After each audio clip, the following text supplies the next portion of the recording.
हाँ तरुण, कैसे हो? बस सर ठीक। कुछ काम था तो सर मुझे बता देते, आप यहाँ कैसे? अरे नहीं, वो क्या, मुझे कोई पर्सनल काम था इसलिए मैं यहाँ आया था।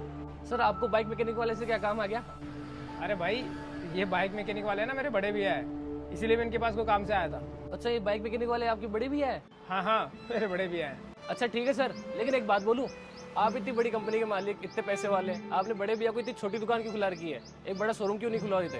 अरे भाई, मैंने जानबूझ के दुकान नहीं खोला रखी इनको, ये दुकान तो बहुत पहले से चला रहे हैं। और मैंने तो इनको कई बार बोला भी है कि इस दुकान को बंद करो, कुछ बड़ा खोल लो, लेकिन ये खुदगर्ज टाइप के और मेहनती टाइप के इंसान है। इनका मानना है कि जिस दुकान पे उन्होंने सालों मेहनत करी है ना, बस उसी काम को चलाओ, नए काम के चक्कर में कोई मतलब मान लो नुकसान हो गया, ये हो गया, तो ये मानते ही नहीं है।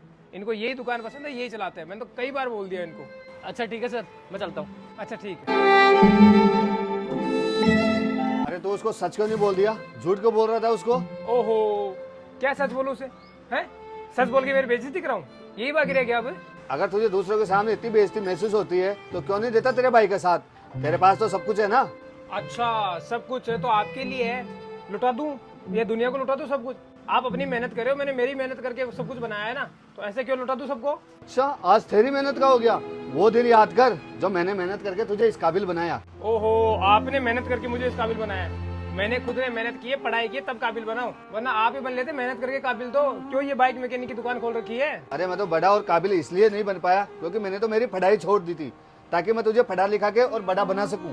क्योंकि अपने घर के हालात खराब थे। अगर मैं ये दुकान नहीं खोलता ना तो घर का खर्चा चल पाता और ना मैं तुझे पढ़ा पाता। और मुझे पता नहीं था कि मैं पूरी जिंदगी मेहनत करके तुझे इस काबिल बना दूंगा और तू मेरा ही साथ छोड़ देगा। अरे कोई किसी का साथ नहीं देता भैया, सब अपने स्वार्थ के लिए, लालच के लिए साथ देते हैं। आपने भी अपने लालच के लिए मुझे ना पढ़ा लिखा के यहाँ तक बनाया।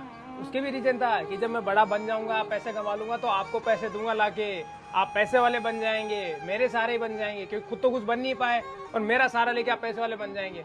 आपको एक बात बताऊं, जब इंसान बूढ़ा हो जाता ना तो उसकी कोई इज्जत नहीं करता, वो घर पे गंदगी करता है, सब उसको कुछ ना कुछ बोलते रहते हैं, क्योंकि पता है कि अब उसका कोई लेना देना नहीं रहा, उसका स्वार्थ खत्म हो जाता है सब लोगों के पास, है ना, क्योंकि अब कुछ नहीं देगा वो। और जब बच्चा पैदा होता है ना तो पूरी जिंदगी उसकी सेवा करते हैं माँ बाप, सब उसकी कितनी भी गंदगी हो सब साफ करते हैं, सब उसको ध्यान रखते हैं ना। क्यों? क्योंकि पता है जब वो बड़ा होगा ना तो उनकी जिंदगी वही रखेगा, उनको वही पैसे ला के देगा, बुढ़ापे में वही उनका साथ बनेगा।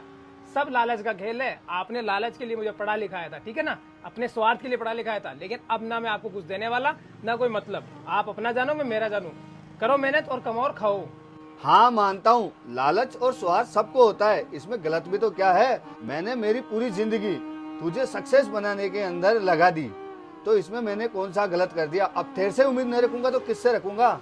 अरे ये उम्मीद है ना, मेरे से तो रखो ही मत आप, ठीक है। मैं तो आपके पास इसलिए आया हूँ कि जो अपनी घर की पुरानी हवेली है ना, जो पुश्तैनी, उसको आप कब सेल कर रहे हो वो बता दो मुझे। उसके जो पैसे आए मेरे हिस्से के पैसे दे दो, मुझे मेरी कंपनी में लगाने हैं। अच्छा, उस घर को भी बेच दूं?